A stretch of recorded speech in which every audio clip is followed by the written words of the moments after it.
Hello everyone, आप सबका स्वागत है। ज्योमेट्री में कॉन्ग्रुएंसी एंड सिमिलरिटी टॉपिक चल रहा है, जिसमें पिछले क्लास में केवल कॉन्ग्रुएंसी के ऊपर मैंने आपको टोटल 32 सवाल करवाए थे, अलग अलग टाइप के, जो प्रीवियस ईयर क्वेश्चन थे। ठीक है, आज के क्लास में केवल सिमिलरिटी के ऊपर सवाल सॉल्व करेंगे, तो आपको पूरी क्लास ध्यान से देखना है।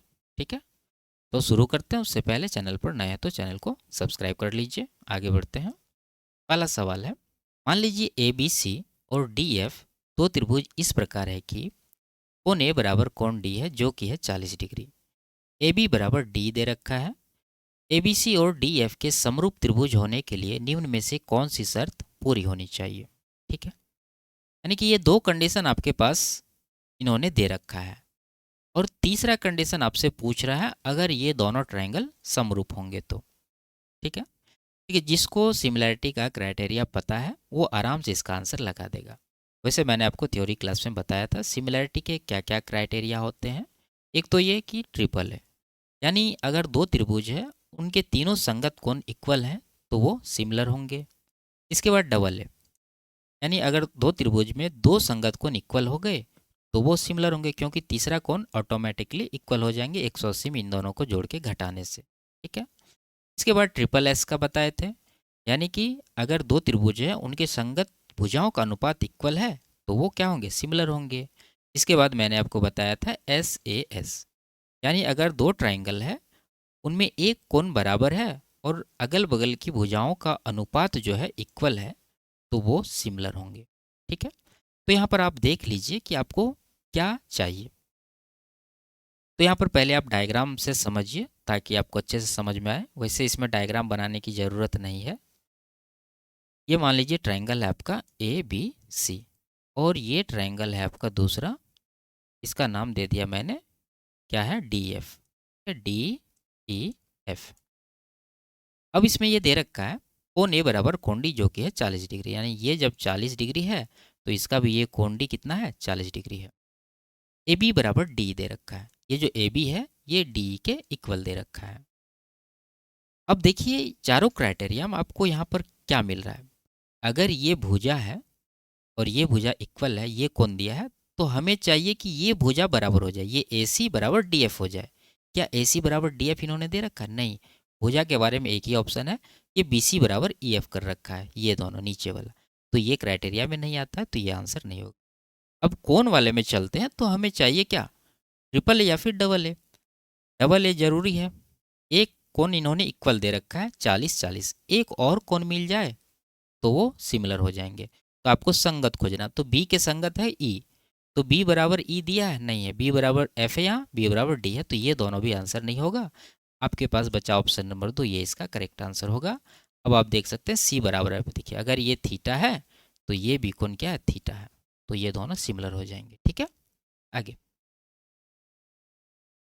यदि त्रिभुज ए बी सी और त्रिभुज डी एफ ऐसे हैं कि ए बी बट्टा डी बराबर है बी सी बट्टा एफ डी के, तो वे कब समरूप होंगे। ये चार कंडीशन में से आपको सही चुनना है। तो देखिए इसको सॉल्व करने के लिए आप क्या करिए, एक छोटा सा डायग्राम बना लीजिए। ये मान लीजिए आपका ट्रायंगल है, इसका नाम है ए बी सी, और ये है दूसरा ट्रायंगल, इसका नाम है डी ई एफ। आप कहीं भी ले सकते हैं क्योंकि हमें यहाँ पर सिमिलैरिटी का क्राइटेरिया इसको देना है, तो ये ले लिया डी एफ। अब इसमें इन्होंने क्या कहा है कि ए बी और डी का रेशियो, ठीक है, इन दोनों को देखिए ए बी और डी, ये हो गया आपका ए और ये हो गया डी, ये किसके इक्वल है, बी सी और एफ डी के रेशियो के। तो बी सी आपका ये हो गया और एफ डी आपका इधर है। ठीक है, ये इक्वल है। तो हम जानते हैं कि एस ए एस ऐसा क्राइटेरिया है जिसमें अगल बगल की भुजाओं का अनुपात हमें इक्वल चाहिए, लेकिन बीच का कोण क्या चाहिए, बराबर चाहिए। तो ये देखिए अगल बगल की भुजाएं, बीच में ये कोण आ रहा है बी, अगर ये थीटा है तो इसके बीच का कोण ये है आपका थीटा, तो इक्वल हो जाए तो ये सिमिलर होंगे। तो देख लीजिए बी बराबर डी, तो कोण बी बराबर कोण डी ऑप्शन नंबर ए में है, ये इसका करेक्ट आंसर होगा। ठीक है, देखिए मैंने आपको बताया था कि डायग्राम हमेशा आपको सीधा बनता हुआ नहीं मिलेगा, कभी इधर हो सकता है कभी उधर हो सकता है, तो आपको वहाँ पर सोचना पड़ेगा कि क्या यहाँ पर सही है। ठीक है, आगे दिया गया है कि त्रिभुज ए बी सी और त्रिभुज ए डी समरूप त्रिभुज है। ठीक है, निम्न में से कौन सा विकल्प निश्चित रूप से सत्य होगा? अगर ये दोनों सिमिलर हैं तो इनके संगत भुजाओं का अनुपात इक्वल होगा, क्योंकि ऑप्शन में केवल भुजाओं की बात चल रही है। तो हम लोग देखेंगे यहाँ पर संगत भुजा क्या है, यहाँ पर ए बी है तो ए बी की संगत ए डी है, तो ए बी बट्टा ए डी हो जाएगा। उसके बाद दूसरा संगत का बात करें तो बी सी है डी है, तो बी सी बट्टा डी हो जाएगा। इसके बाद ये लास्ट वाला कर लीजिए ए सी, इसके बाद ए, ठीक है। आप ए सी या सी ए कुछ भी लिख सकते हैं, ए सी बट्टा ए, ये जो है इस इन दोनों के इक्वल होगा। तो इनमें से देख लीजिए आपके पास ऑप्शन कौन सा दे रखा है, ई सी बट्टा ए सी कहीं पर है क्या? ई सी बट्टा ए सी नहीं है, तो आंसर नहीं होगा। ए बी बट्टा ए डी है क्या? ए बी बट्टा ए डी है, लेकिन बराबर में क्या दे रखा है? बी सी बट्टा डी, बी सी बट्टा डी है एकदम, ये वाला ऑप्शन आपका करेक्ट होगा, ऑप्शन नंबर 2। ठीक है, आगे क्रमशः डी और ई एक त्रिभुज एबीसी की भुजाओं ए बी और ए सी के मध्य बिंदु हैं और बी सी बराबर 6 है। यदि डी बी सी के पैरेलल है तो डी की लंबाई ज्ञात कीजिए। ट्रायंगल बना के मैं आपको बता रहा हूँ। ये मान लीजिए एक ट्रायंगल है, इसमें ये जो है ए बी ए सी का मध्य बिंदु, तो इन दोनों में कॉमन क्या है? ए है, तो आप ऊपर ए लीजिए, या फिर आप देखिए कि पैरेलल किसके है, डी जो है बी सी के पैरेलल है, तो बी सी को आप नीचे रखिए। दोनों में से किसी एक को देख करके आप डायग्राम में नाम बैठाइए ताकि आपको सीधा डायग्राम दिखे। ठीक है, अब इसमें जो है ए बी के मिडिल पॉइंट कौन से हैं? डी है, तो यहाँ पर मान लीजिए आपका डी है और इसका मिडिल पॉइंट ये है आपका ई। इन दोनों को मिलाने से क्या होता है? ये डी जो है बी सी के पैरेलल होता है और ये कह रहा है बी सी जो है 6 सेंटीमीटर, ये नीचे वाला 6 सेंटीमीटर है, तो डी की लंबाई क्या होगी? ये मान लीजिए एक्स है, तो एक्स का वैल्यू आपको निकालना है। तो मैंने आपको बताया था कि अगर ये मिडिल पॉइंट रहता है तो ये जो बी सी है इसका हाफ होता है डी, तो 6 का हाफ कर दीजिए तो 3 सेंटीमीटर इसका करेक्ट आंसर होगा, यानी एक्स का वैल्यू क्या हो गया? 3 सेंटीमीटर। ठीक है, तो आप इसे याद रखेंगे। आगे यदि त्रिभुज ए बी सी इस प्रकार त्रिभुज डी एफ के समरूप है कि 2AB बराबर डी है और बी सी 8 है, तो ई एफ किसके बराबर होगा? ठीक है, देखिए आप इसको सिंपल तरीके से सॉल्व कर सकते हैं। आप देख रहे हैं यहाँ पर कि ए बी का अगर 2 गुना करें तब जाके डी प्राप्त होता है, तो आप देखिए ए बी यहाँ है, डी यहाँ संगत है, तो हमें क्या चाहिए? ई एफ चाहिए, तो बी सी का 2 गुना करेंगे तो ई एफ मिल जाएगा। यहाँ पर देखिए बी सी है, बी सी के संगत ई एफ है, तो इसका भी अगर 2 गुना कर दें तो हमें ई एफ का वैल्यू मिल जाएगा। तो 8 दूना 16 सेंटीमीटर आप इसका आंसर लगा सकते हैं। दूसरा तरीका कि आप इसका रेशियो ले लीजिए, ए बी है, डी को इस तरफ लाइए तो बन जाएगा ये ए बी बट्टा डी, जो कि हो जाएगा 1/2। ठीक है, अगर ये दोनों ट्रायंगल सिमिलर हैं तो इनके भुजाओं का अनुपात इक्वल होगा।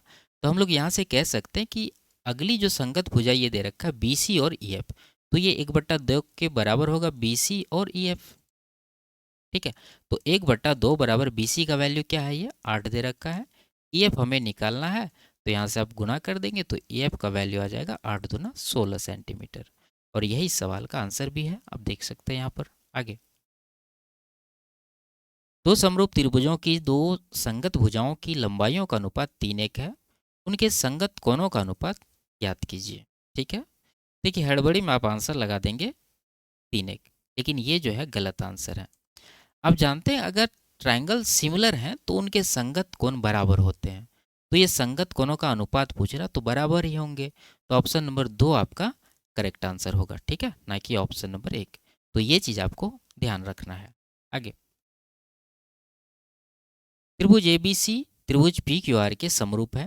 Q R 8 centimetre, B C 4 centimetre तथा त्रिभुज पी क्यू आर का परिमाप बराबर 32 सेंटीमीटर है, तो त्रिभुज ए बी सी का परिमाप ज्ञात कीजिए। ठीक है, अब आ गया पेरीमीटर का सवाल। देखिए एक चीज़ आप जानते होंगे कि ट्रायंगल में जो भी पार्ट पुर्जा होते हैं उन सब का रेशियो इक्वल होता है, अगर वो दोनों ट्रायंगल क्या होंगे? सिमिलर होंगे। केवल एरिया का जो रेशियो होता है वो स्क्वायर रूट में चला जाता है। ठीक है, तो ये चीज़ आपको ध्यान रखना है। परिमाप रहे, कौन समद्विभाजक रहे, ऊंचाई रहे या फिर भुजा रहे या माध्यिका रहे, कुछ भी, सब का रेशियो इक्वल होगा। केवल एरिया पर आपको ध्यान देना है कि एरिया का रेशियो अगर उसके इक्वल करेंगे तो एरिया का हमें क्या लेना होगा? स्क्वायर रूट लेना होगा। ठीक है, या फिर आप एरिया को डायरेक्ट बराबर करेंगे तो बाकी चीज़ों को स्क्वायर में लिखेंगे। तो यहाँ पर परिमाप का रेशियो क्या हो जाएगा? देखिए अगर ये दोनों ट्रायंगल सिमिलर हैं, क्यू आर बी सी के संगत है, देख सकते हैं आप, क्यू आर यहाँ है, बी सी यहाँ है, संगत भुजा का रेशियो क्या हो जाएगा, क्यू आर 8 है और बी सी 4 है, ये रेशियो मिला है। पी क्यू आर का परिमाप ये 32 दे रखा। देखिए क्यू आर ऊपर लिए हैं तो आपको ट्रायंगल ये वाला पहले लेना होगा, ना कि ये वाला। तो पी क्यू आर ट्रायंगल का पेरीमीटर पहले लेंगे जो कि है 32, और हमें चाहिए किसका परिमाप, ए बी सी का। तो नीचे मान लीजिए इसका परिमाप पी है, पेरीमीटर। अब चाहिए हमें पी का वैल्यू, तो आराम से आप देख सकते हैं यहाँ पर 8 चौके 32 हुआ है, तो 4 चौके कितना हो जाएगा, 16। तो पी का वैल्यू आ गया 16 सेंटीमीटर। ऑप्शन नंबर 3 में ये दे रखा है। आगे, यदि त्रिभुज एबीसी और त्रिभुज डीएफ समरूप है, ए बी 6 है, डी 8 है, ई एफ 10 है, एफ डी 14 है, तो ए बी सी का परिमाप ज्ञात कीजिए। ठीक है, तो देखिए दोनों सिमिलर ट्राइंगल है, दोनों में आप एक कॉमन यानी कि संगत भुजा खोजिए। यहाँ पर ई एफ डी डी ये सब दूसरे त्रिभुज की भुजाएं हैं, और पहले त्रिभुज की केवल एक भुजा यहाँ दे रखा है, ये ए बी। तो ए बी कितना है, 6 है। अब ए बी के संगत कौन सा है, ए बी देखिए, ए बी यहाँ है, संगत इसके डी है। तो डी का वैल्यू क्या दे रखा है, 8 है, तो यहाँ पर 8 ले लेंगे, तो ये का रेशियो निकल गया। अब चाहिए क्या, परिमाप चाहिए ए बी सी का। तो पहले हमने क्या लिया था, ए बी का वैल्यू, ए बी है ए बी सी का, तो ए बी सी का परिमाप आप ऊपर रखेंगे, निकालना है तो मान लेते हैं पी है, और नीचे रखेंगे आप त्रिभुज डी एफ का परिमाप। तो डी एफ का परिमाप आपको निकालना होगा। देखिए ये तीनों भुजाएं इसका दिया गया, तो परिमाप निकालने के लिए जोड़ दीजिए। तो 8 यहाँ, 10 यहाँ, 18 प्लस 14, ये हो जाएगा 32। तो 32 सेंटीमीटर इसका पेरीमीटर है, तो यहाँ पर बैठा देंगे। तो 8 चौके 32 हो रहा है, तो 6 चौके कितना होगा, 24। तो पी का वैल्यू 24 होगा। ऑप्शन नंबर 3 में दिया गया है। आगे, त्रिभुज पी क्यू आर त्रिभुज एबीसी के समान है, यानी कि सिमिलर है। यदि त्रिभुज एबीसी के परिमाप और त्रिभुज पी क्यू आर के परिमाप का अनुपात 24:16 है, और पी क्यू 4.8 सेंटीमीटर है, तो ए बी की लंबाई ज्ञात कीजिए। इससे पहले वाले सवाल में क्या था कि भुजाओं का अनुपात हमें प्राप्त था, परिमाप का अनुपात निकालना था, और यहाँ परिमाप का अनुपात दे रखा है, भुजाओं का निकालना है।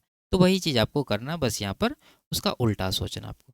ए बी सी का क्या है, 24 है, ठीक है, और दूसरा ट्राइंगल पी क्यू आर इसका परिमाप क्या है, 16 है, तो ये रेशियो है। अब इनके भुजा देख लीजिए। तो ऊपर आप कौन सा ट्राइंगल लिए हैं, ए बी सी, तो उसका संगत भुजा आप ले लीजिए। ए बी की लंबाई जो हमें निकालना है, तो आप ए बी लिख सकते हैं यहाँ पर डायरेक्ट। और नीचे पी क्यू आर का परिमाप लिए थे, तो इसका संगत भुजा आप ले लीजिए 4.8। ठीक है, क्योंकि ये पी क्यू और ए बी देखिए संगत है, पी क्यू ए बी संगत है, तो यहाँ से वैल्यू आपको निकालना है। तो आप कटा सकते हैं, 8 दूना 16, 8 तिया 24, और ये 2 से कट जाएगा 2.4, तो 24 तिया 72, यानी ए बी बराबर हो जाएगा 7.2। तो ये देखिए ऑप्शन नंबर बी में है, ये इसका आंसर होगा। आगे, त्रिभुज A B C B C बटा क्यू आर बराबर 1/5 वाले ट्राइंगल पी क्यू आर के समरूप है। तो इनका क्षेत्रफल का अनुपात आपसे पूछा जा रहा है। तो बस आपको पहले संगत भुजा का अनुपात खोजना है, और ये दे भी रखा है बी सी बटा क्यू आर का क्या रेशियो है, 1/5। क्षेत्रफल का हमें रेशियो निकालना है, तो क्या कर देंगे, इसका स्क्वायर कर देंगे। ठीक है, जो भी होगा वैल्यू उसका स्क्वायर करेंगे, तो 1/5 है, स्क्वायर करेंगे तो 1/25 मिलेगा। यही इसका आंसर होगा। सिंपल सा लॉजिकली आपको सोचना। आगे, तो त्रिभुज एम एन ओ त्रिभुज एक्स वाई जेड समान दिए गए, यानी कि सिमिलर दिए गए हैं, और उनकी भुजाओं का अनुपात 9:4 है। बड़े त्रिभुज का क्षेत्रफल 243 वर्ग सेंटीमीटर है, तो छोटे त्रिभुज का क्षेत्रफल क्या होगा। अब यहाँ पर आपको एक का दिया है, दूसरा का निकालना है। देखिए ट्रायंगल का जो भुजा है उसका अनुपात इन्होंने क्या दे रखा है, 9:4, 9:4 है। ये जो है पहला, ये ट्रायंगल कौन सा है, M N O, M N O, और दूसरा ट्रायंगल है एक्स वाई जेड। इन दोनों का जो भुजा का अनुपात है, यानी साइड का रेशियो, ये 9:4 है। अगर साइड का रेशियो 9:4 है, तो एरिया का रेशियो क्या होगा भाई, इसका स्क्वायर। 9 का स्क्वायर 81, 4 का स्क्वायर 16, ये आया है। और ये कह रहा है कि बड़ा ट्राइंगल जो उसका एरिया है 243। यहाँ पर हम देख रहे हैं कि बड़ा वाला का एरिया कितना है, 81, तो 81 का वैल्यू हो जाएगा 243। ये कितना गुना दिख रहा है, 3 गुना, तो 16 का भी आप 3 गुना कर दीजिए, तो आ जाएगा 48 सेंटीमीटर स्क्वायर, और यही इसका करेक्ट आंसर होगा। ऑप्शन नंबर सी में दिया गया है। आगे, दो समरूप त्रिभुजों की संगत भुजाओं का अनुपात 2:3 है। यदि छोटे त्रिभुज का क्षेत्रफल ये है तो बड़े का निकालना है। सिंपल सा वैसा ही सवाल है। तो इसका स्क्वायर कर दीजिए तो 4:9 हो जाएगा। छोटा का क्षेत्रफल यहाँ यानी कि ये 4 यूनिट का वैल्यू होगा 48, तो 9 का निकालना, तो 4 से 12 गुना हुआ है तो इसका भी 12 गुना करेंगे तो 12 108 सेंटीमीटर स्क्वायर इसका आंसर होगा। ऑप्शन नंबर 1 इसका करेक्ट आंसर है। ठीक है, आगे। यदि त्रिभुज ए बी सी और त्रिभुज पी क्यू आर सिमिलर हैं और इनके एरिया का रेशियो 25:49 है तो ए बी और पी क्यू का मान क्या होगा, यानी इन दोनों का रेशियो आपको निकालना है। इससे पहले क्या था, भुजा दिया था, क्षेत्रफल का अनुपात निकालना था। इसमें ये क्षेत्रफल का ही अनुपात दे रखा, भुजा का निकालना है। तो सिंपल सा आप क्या कर दीजिए, इसका वर्गमूल ले लीजिए। तो 25 का 5 हो जाएगा और 49 का 7 हो जाएगा, तो 5:7 इसका करेक्ट आंसर होगा। लेकिन आपको आंसर लगाने वक्त ऑर्डर देखना है, यानी आपको ये देखिए ट्रायंगल ए बी सी पहले है तो इसका भुजा यहाँ ए बी सी पहले है, ठीक है। पी क्यू आर बाद में है, पी क्यू बाद में है, ठीक है। ये ऑर्डर सही है। अगर ऐसा दे देता पी क्यू अनुपात ए बी का वैल्यू क्या होगा तो आपको यहाँ पर अगर ये लगाते हो तो गलत हो जाता, तो यहाँ पर आपको सोचना पड़ेगा, ये देखना पड़ेगा। ठीक है, आगे। दो समरूप त्रिभुजों की दो संगत भुजाओं की लंबाइयों का अनुपात 9:1 है। इन दोनों त्रिभुजों के क्षेत्रफलों का अनुपात उल्लिखित क्रम में ज्ञात कीजिए। ठीक है, सिंपल सा सवाल है, खुद से सॉल्व कर लीजिए। आगे, त्रिभुज ए बी सी त्रिभुज क्यू पी आर के समरूप है और इन दोनों के एरिया का रेशियो 3:2 है। यदि ए बी बराबर 12 है, बी सी 10 है, ए सी 9 है, क्यू आर की लंबाई कितनी होगी। ठीक है, देखिए इसमें सबसे पहले आपको देखना है कि हमसे पूछा क्या जा रहा है, क्यू आर, तो लिख देंगे क्यू आर। अब आपको खोजना है क्यू आर के संगत दूसरे ट्रायंगल की कौन सी भुजा है। देखिए क्यू आर यहाँ पर है, फर्स्ट और लास्ट, तो यहाँ भी आपको फर्स्ट और लास्ट यानी ए सी देखना है। तो ए सी का आप डायरेक्ट यहाँ वैल्यू रख सकते हैं, जैसे यहाँ 9 दे रखा है तो ये 9 ले लेंगे। अब इसको बराबर कर देंगे, किसके बराबर, ये क्षेत्रफल दे रखा है तो आप चाहे तो क्षेत्रफल का वर्गमूल लेके यहाँ पर रख सकते हैं रेशियो, नहीं तो आप इसका स्क्वायर कर सकते हैं, दोनों चीज़ कर सकते हैं। तो यहाँ पर हम लोग क्या करेंगे, वर्गमूल लेके रख देंगे। लेकिन आपको ध्यान देना, पहले क्यू आर लिए हैं तो ये ट्रायंगल का जो है पहले रखेंगे, तो ये है 2 यूनिट का, तो ये रूट के अंदर 2 आ जाएगा। और दूसरा जो है आपका ये 3 जो ए बी सी का है, ये रूट के अंदर यहाँ पर आ जाएगा। अब यहाँ से क्यू आर का वैल्यू क्या होगा, क्रॉस जब मल्टीप्लीकेशन करेंगे तो 9√2/√3 आएगा। ठीक है, तो इसको जब आगे सॉल्व कर लिए तो कितना होगा, 9 मतलब 3×3 = 9, तो 3 तो रहेगा ही, और √3 से 3 को डिवाइड करेंगे तो √3 आएगा। कहने का मतलब 3√6 जो है इसका आंसर हो जाएगा। ऑप्शन नंबर 2 में दिया गया है। आगे,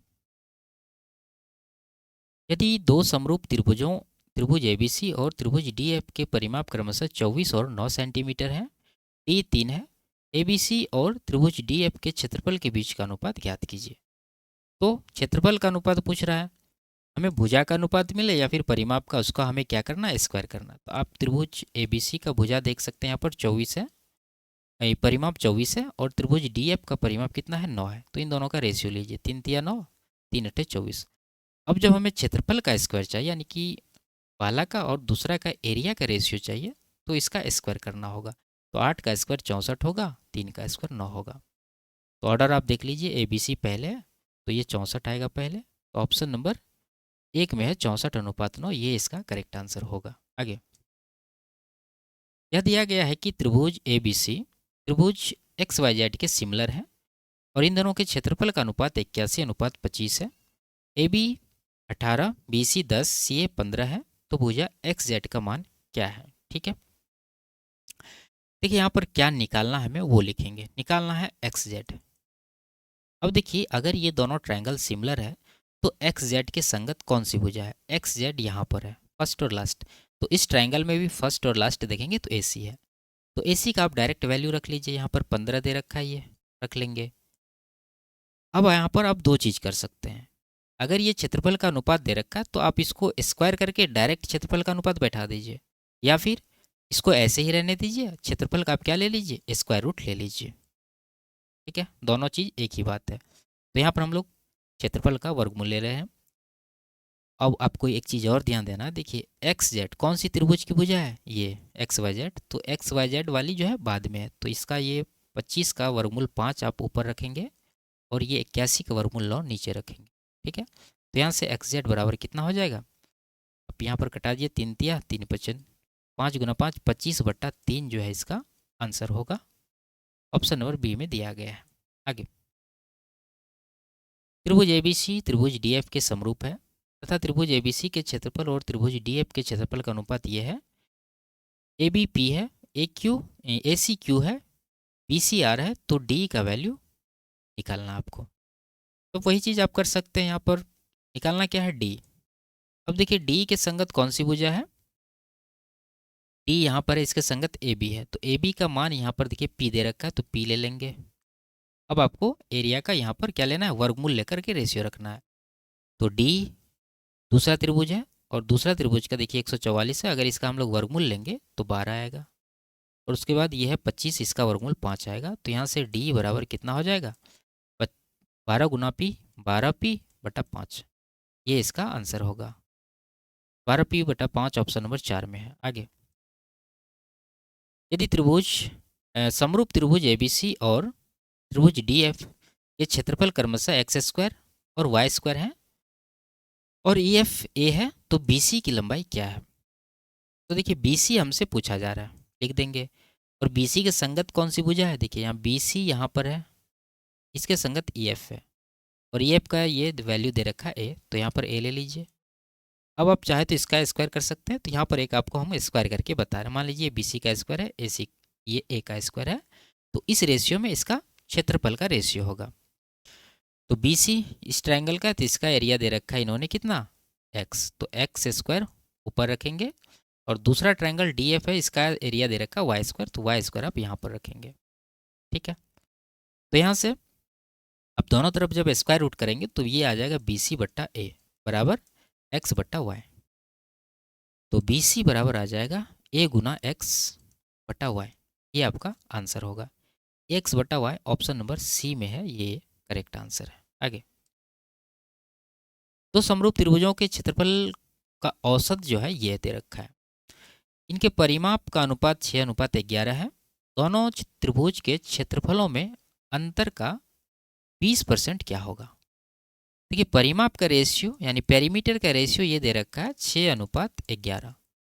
तो यहाँ से आप जानते हैं कि एरिया का रेशियो क्या होगा इसके स्क्वायर में, तो 6 का स्क्वायर 36 और 11 का स्क्वायर 121। अब इनके क्षेत्रफल का जो डिफरेंस उसका 20% पूछ रहा है, तो आप पहले ये निकाल लीजिए। और देखिए ये क्या दे रखा, औसत दे रखा है, तो आप चाहे तो यहाँ औसत निकाल लीजिए जोड़ के, या फिर इसका 2 गुना इसके योगफल के बराबर कर दीजिए।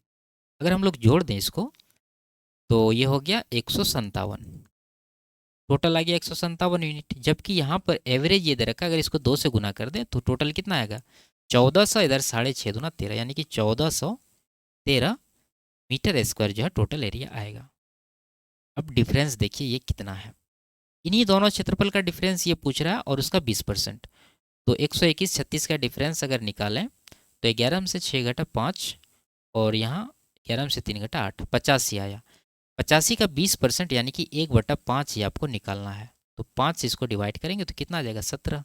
तो 17 यूनिट का वैल्यू क्या होगा, तो 17 का मल्टीपल आप आंसर दे सकते हैं, यहाँ पर दे रखा है ऑप्शन नंबर सी। लेकिन निकालने के लिए आपको ये कितना गुना है, 7 9 63 15 9, ये 9 गुना हो रहा है, तो इसका भी 9 गुना कर देंगे तो 153 मीटर स्क्वायर इसका आंसर हो जाएगा। आगे, यदि दो समरूप त्रिभुजों के परिमाप 4 7 है और उनके क्षेत्रफल का योग 195 है, दोनों त्रिभुजों के क्षेत्रफलों के बीच के अंतर का 1/3 कितना होगा। तो आप परिमाप का रेशियो दे सकते हैं, यहाँ पर 4 7 दे रखा है, एरिया का रेशियो इसके स्क्वायर में हो जाएगा 16:7 इनका योगफल दे रखा है 195। अगर ये रेशियो जोड़ेंगे तो कितना होगा 65, तो ये 65 यूनिट का वैल्यू है 195 सेंटीमीटर स्क्वायर। हमें चाहिए क्या, हमें चाहिए इनके डिफरेंस का 1/3। तो 49 16 का डिफरेंस आ रहा है 33, इसका 1/3 यानी 1/3 कटाने के बाद ये आएगा 11। तो 11 का वैल्यू आप निकाल दीजिए, ये 65 का 3 गुना दिख रहा है, तो 11 का 3 गुना करेंगे तो 33 सेंटीमीटर स्क्वायर इसका आंसर होगा। ऑप्शन नंबर ए में दिया गया है। आगे, पी क्यू आर एक त्रिभुज है, एम एन एक रेखाखंड है जो पी क्यू को एम पर पी आर को एन पर इस प्रकार प्रतिच्छेदित करता है कि एम एन क्यू आर के समांतर है और त्रिभुज पी क्यू आर को दो भागों में विभाजित करता है जिनका क्षेत्रफल बराबर है। एम क्यू और पी क्यू का अनुपात क्या है? ठीक है, अच्छा सवाल, आपको ध्यान से समझना है। देखिए, ये मान लीजिए एक ट्रायंगल है और इसका नाम है पी क्यू आर। अब आप देखिए यहाँ पर पी क्यू को एम पर, पी आर को एन पर, तो इन दोनों में कॉमन क्या दिख रहा है? पी। तो पी आप ऊपर ले लीजिए, आप यहाँ भी देख सकते हैं क्यू आर के समांतर एम एन है, तो क्यू आर का नीचे ले लीजिए। अब जो पी क्यू है इसको एम बिंदु मान लीजिए यहाँ पर है और ये मान लीजिए आपका एन बिंदु है। अगर एम से एन को मिला दें तो ये जो है एम एन और क्यू आर ये दोनों पैरेलल हो जाते हैं और ये ट्रायंगल आप देख रहे हैं कि एम एन के खींचने से दो भाग में बट गया और दोनों का क्षेत्रफल क्या है? बराबर है। अगर ये एक यूनिट है तो ये भी एक यूनिट ही है। हमसे पूछा क्या जा रहा है? एम क्यू पी क्यू का रेशियो। एम क्यू ये है, पी क्यू पूरा है। तो देखिए, अगर इस तरह का जब कंडीशन आए तो आप क्या करिए, छोटा ट्रायंगल और बड़ा ट्रायंगल में रिलेशन खोजिए। छोटा का अगर देखें तो क्या नाम है ट्रायंगल का? P M N. ठीक है, पी एम एन। और बड़ा ट्रायंगल का नाम है P Q R, P Q R. इन दोनों में अगर क्षेत्रफल का हम लोग रेशियो निकालें एरिया का तो क्या होगा? इसका क्या मान है? एक यूनिट। तो पी एम एन का एक यूनिट होगा। लेकिन पी क्यू आर का क्या होगा? पूरा का रेशियो ये एक और ये एक, कुल मिला के 2 यूनिट हो जाएगा। ठीक है, एरिया का रेशियो ये है तो इनके साइड का रेशियो यानी भुजा का अनुपात क्या होगा? इसके वर्गमूल में होगा। तो एक का वर्गमूल एक ही आ जाएगा और दो का वर्गमूल √2 आएगा। यानी हम ये कह सकते हैं यहाँ पर कि ये जो आपका ट्रायंगल है इसमें पी एम एन ट्रायंगल की भुजा एक यूनिट है। पी एम, तो पी एम एन का ये भुजा है तो ये हो गया आपका एक यूनिट। और दूसरा जो ट्रायंगल है पी क्यू आर, इसकी भुजा कितनी है? √2। तो ये पी क्यू आर में पी क्यू सबसे बड़ी भुजा है इस तरफ की, तो ये जो है आपकी यहाँ पर आ जाएगी √2 यूनिट की। तो आप पूरा को √2 इस तरह से दर्शा सकते हैं।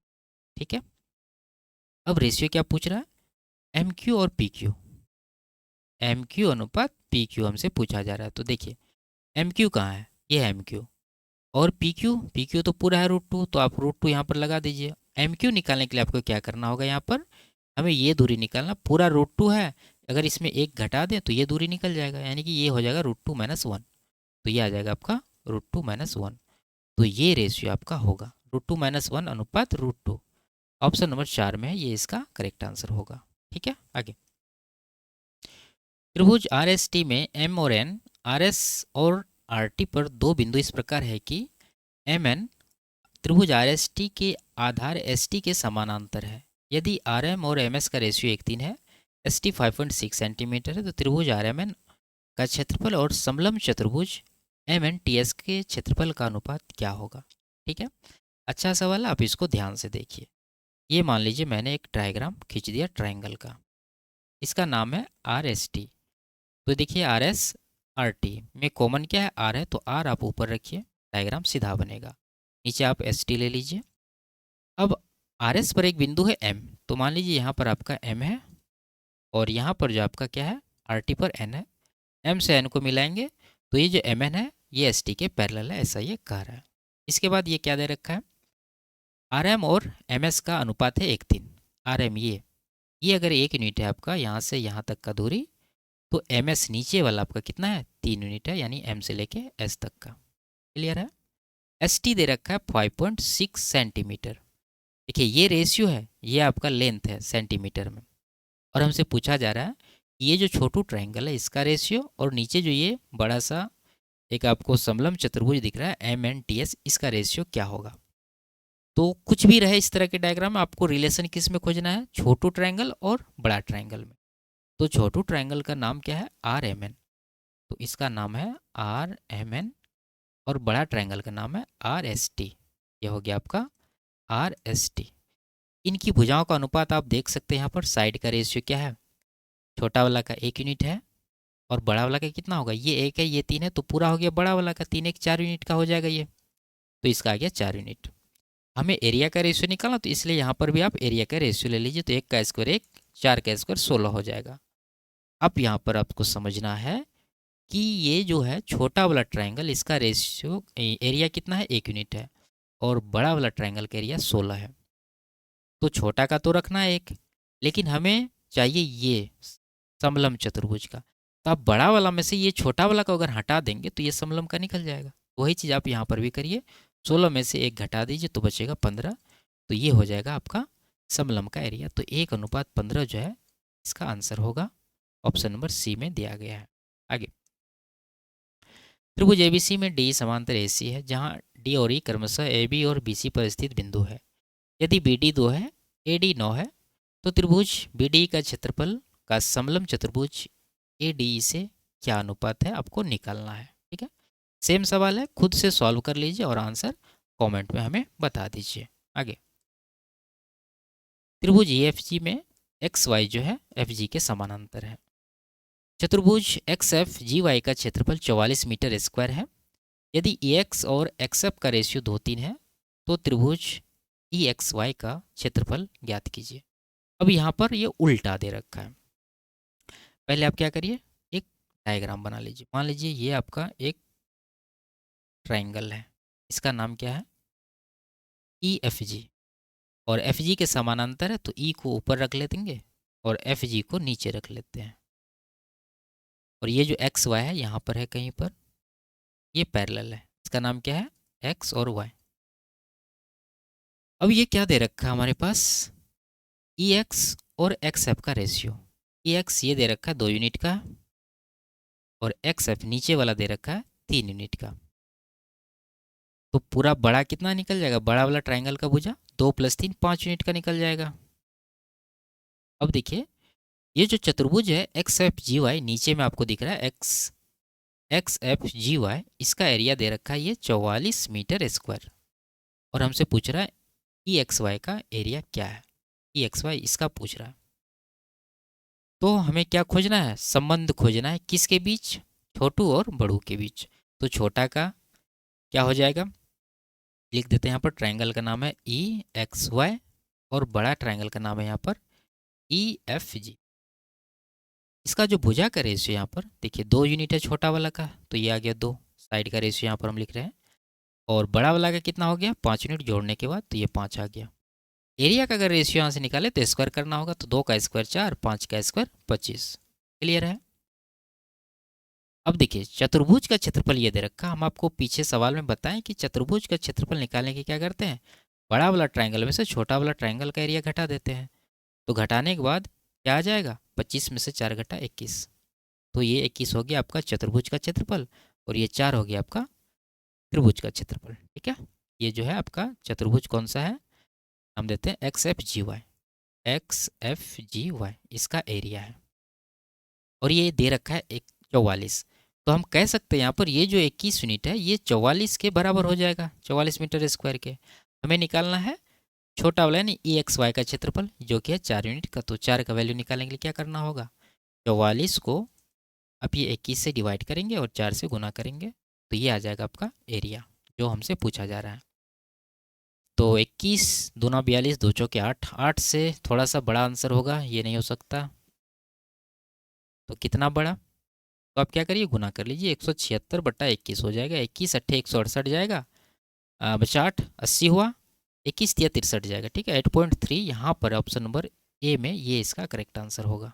ठीक है, आगे, त्रिभुज एबीसी और त्रिभुज डी एफ समरूप है। ए बी 92 है, बी सी 48 है। ठीक है, ए सी 120 है।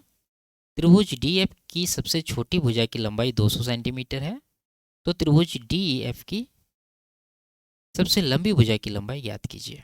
तो यहाँ पर आपको क्या करना है, देखना है कि ये जो ट्रायंगल है, आप डायग्राम भी बना सकते हैं, ठीक है, और बिना डायग्राम के भी आप सॉल्व कर सकते हैं। देखिए ये ए बी बी सी ए सी किसकी भुजा है, त्रिभुज ए बी सी की भुजा है, और डी एफ की सबसे छोटी भुजा की लंबाई दे रखा है 200, और सबसे लंबी पूछ रही, तो आप ए बी सी में सबसे छोटी भुजा खोजिए कहाँ पर है। तो ये जो बी सी है ये आपकी सबसे छोटी भुजा है। ठीक है, तो ये ले लीजिए आप 48, और त्रिभुज डी एफ की सबसे छोटी भुजा की लंबाई ये देखिए दिया गया है 200, तो ये 200 नीचे रख दीजिए। अब आपको खोजना है बड़ी भुजा।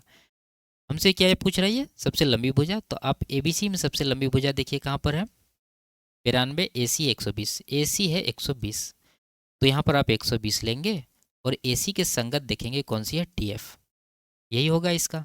तो DF का वैल्यू आपको निकाल देना है, जो कि होगा सबसे लंबी भुजा। हटाइए इसको, 24 पंचे 24 दूना 2 से ये 100 बार में कटेगा, तो 100 गुना 5, DF बराबर कितना हो जाएगा, 500। ठीक है, तो 500 सेंटीमीटर जो है इसका आंसर होगा। ऑप्शन नंबर डी में दिया गया है। ठीक है, आप डायग्राम बना के एक बार समझ लीजिए अगर आपको समझ में नहीं आया तो। आगे, तो त्रिभुज ABC और DF समरूप है। ABC की सबसे छोटी भुजा 15 इकाई के बराबर है। अगर ABC की भुजाएं 3, 4, 5 के अनुपात में है और त्रिभुज DF का क्षेत्रफल त्रिभुज ABC के क्षेत्रफल का आधा है, तो DF की सबसे बड़ी भुजा क्या होगी। ठीक है, यहाँ पर मैं आपको डायग्राम बना के समझाता हूँ। ये भुजा किस अनुपात में है, 3, 4, 5। आप जानते हैं 3, 4, 5 क्या होता है, पाइथागोरस ट्रिपलेट होता है। तो ये एक समकोण त्रिभुज है। तो उसी तरह का एक ट्रायंगल यहाँ पर हम लोग क्रिएट कर लेंगे। और ये जो दे रखा है एक और ट्रायंगल आपको बनाना होगा इसी तरह का, क्योंकि दोनों क्या है, सिमिलर है। AB की जो सबसे छोटी भुजा है वो 15 इकाई का है। तो हम लोग क्या करेंगे, मान लेंगे ये सबसे छोटी भुजा 3 यूनिट का है, ये रेशियो लिख रहे हैं। ठीक है, 3, ये 4 और ये 5। और ये जो कह रहा है कि सबसे छोटी भुजा 15 है, तो यहाँ पर आप देख सकते हैं 3 यूनिट है सबसे छोटी, तो इसका वैल्यू हो जाएगा 15। तो कितना गुना हो रहा है, 5 गुना। तो सबको 5 गुना करेंगे तो ये हो जाएगा 20 और ये हो जाएगा 25। क्लियर है, यहाँ पर आपको कन्फ्यूजन नहीं होना चाहिए। अब आइए यहाँ पर, अरे DF और ABC, इसमें क्या संबंध है कि इसका जो क्षेत्रफल है ABC का आधा है। यानी हम लोग कह सकते हैं कि एरिया जो त्रिभुज कौन सा ये दे रखा है, ABC पहले ले लेंगे। ठीक है, ABC और दूसरा का एरिया और ट्रायंगल का नाम है DEF। इनका रेशियो क्या है, ABC का एरिया अगर 2 यूनिट है तो DF का होगा 1 यूनिट, ये रेशियो है। अगर क्षेत्रफल का ये रेशियो है तो आप बता सकते हैं यहाँ से साइड का रेशियो क्या होगा, इनके वर्गमूल में हो जाएगा। यानी AB का साइड 2 का वर्गमूल √2 और DF का 1 का वर्गमूल 1 ही हो जाएगा। इस अनुपात में इनके संगत भुजा होंगे। तो क्या पूछ रहा है, DF की सबसे बड़ी भुजा। तो इस त्रिभुज की जो सबसे बड़ी भुजा होगी वो किसके संगत होगी, इसके 25 के संगत, यानी कर्ण के संगत कर्ण होगी। तो आप निकाल दीजिए, देखिए ये 25 है। ठीक है, और इसका आप रेशियो देख रहे हैं √2 है, तो ये √2 का वैल्यू 25 के बराबर होगा। तो हमें 1 का वैल्यू निकालना है। तो सिंपल सा आप क्या करिए, 25 को √3 से डिवाइड कर दीजिए तो 1 का निकल जाएगा। तो यही आपका आंसर भी हो जाएगा। ऑप्शन नंबर सी में दिया गया। आगे, त्रिभुज ABC एक समबाहु त्रिभुज है। AB और AC पर क्रमशः D और E इस प्रकार स्थित है कि D BC के समानांतर है और D की लंबाई BC की आधी है। BC की आधी है, D इसका मतलब क्या, एकदम मिडिल पॉइंट है। ठीक है, AD plus C plus BC 30 centimetre है। चतुर्भुज BCD का परिमाप ज्ञात कीजिए। यहाँ पर आपको डायग्राम बनाना पड़ेगा। मान लीजिए ये एक ट्रायंगल है, इसका नाम है ABC और A ऊपर रखेंगे, BC नीचे रखेंगे। अब इसका मिडिल पॉइंट ले लीजिए, क्योंकि हाफ है, BC का हाफ है ये जो आपका D है, तो इसको मिडिल पॉइंट लगभग रखेंगे। तो ये D हो गया, ये E हो गया।